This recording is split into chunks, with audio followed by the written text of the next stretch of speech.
Hello everyone, welcome to my channel Anusha the teacher. This is an introduction video.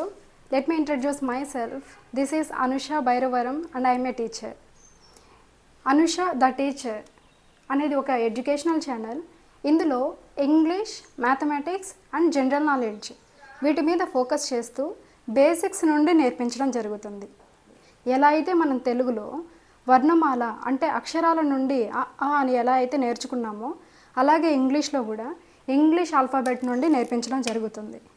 Alphabet అంటే letters, ఏ నుండి నేర్పించడం జరుగుతుంది. ఎలాగ రాయాలి, ఎలా ప్రొనౌన్స్ చేయాలి నుండి నేర్పించడం జరుగుతుంది. అలాగే మనం తెలుగు స్పీకింగ్ పీపుల్ కాబట్టి తెలుగు నుండి ఇంగ్లీష్ని నేర్పించడం జరుగుతుంది. మనలో చాలామంది స్పెల్లింగ్ మిస్టేక్స్ చేస్తూ ఉంటారు, స్పెల్లింగ్స్ రాయడానికి కష్టపడుతూ ఉంటారు. అలాంటి వాళ్ళ కోసం స్పెల్లింగ్స్ తెలుగు నుండి నేర్పించడం జరుగుతుంది. మనం తెలుగులో ఎలా అయితే గుణింతాలు, ఒత్తులు నేర్చుకుంటామో అలాగే తెలుగు నుండి ఇంగ్లీష్లో స్పెల్లింగ్స్ నేర్పించడం జరుగుతుంది. ఇక్కడ కొన్ని లెటర్స్ రాశాను అక్షరాలు తెలుగులో, వీటికి మనం స్పెల్లింగ్స్ రాద్దాం. గ, ఇది గ. గ అనే అక్షరానికి ఇంగ్లీష్లో స్పెల్లింగ్ GA. సా, సా, SA, సా. పా, PA, పా. అలాగే లా, LA, లా.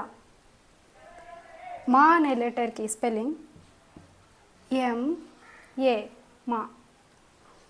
టాకి TA, టా.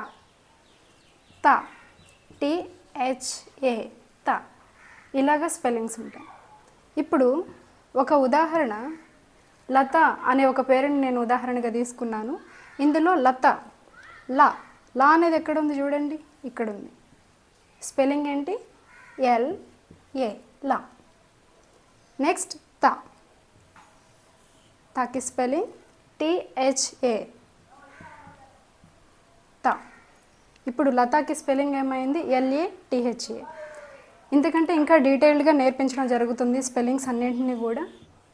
Next is vocabulary, group of words. మనకు ఉపయోగకరంగా ఉండే చాలా మంచి వర్డ్స్ ఉంటాయి.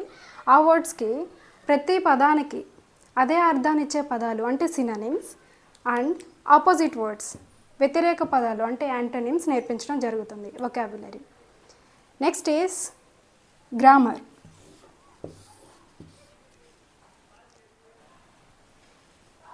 This is the most important thing. School స్టూడెంట్స్కి, కాలేజ్ స్టూడెంట్స్కి అండ్ కాంపిటేటివ్ ఎగ్జామ్స్కి ప్రిపేర్ అవుతున్న వాళ్ళకి కూడా గ్రామర్ అనేది వెరీ ఇంపార్టెంట్.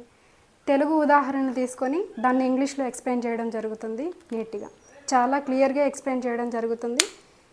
అలాగే మనం డైలీ యూజ్ చేసే కొన్ని సెంటెన్సెస్ని తెలుగు నుండి ఇంగ్లీష్లోకి ఎలాగ ట్రాన్స్లేట్ చేయాలి, సెంటెన్స్ ఫార్మేషన్ ఎలాగ ఉండాలి అనేది క్లియర్గా నేర్పించడం జరుగుతుంది.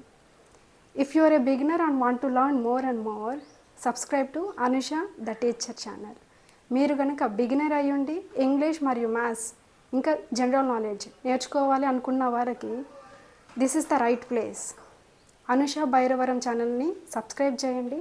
తర్వాత గంట మీద క్లిక్ చేయండి. ఆల్, ALL, ఆల్ అని వస్తుంది, దానిపైన క్లిక్ చేయండి. ఆప్షన్ని సెలెక్ట్ చేయండి. ఇలా చేయడం వల్ల నేను ఎప్పుడు వీడియోస్ను అప్లోడ్ చేసినా వెంటనే మీకు నోటిఫికేషన్ వస్తుంది. You can watch. Subscribe to Anusha the teacher. గుర్తుపెట్టుకోండి, అనుష అని చాలా ఛానల్స్ ఉన్నాయి. అనుష తర్వాత ద టీచర్ అని ఉండాలి. Thank you.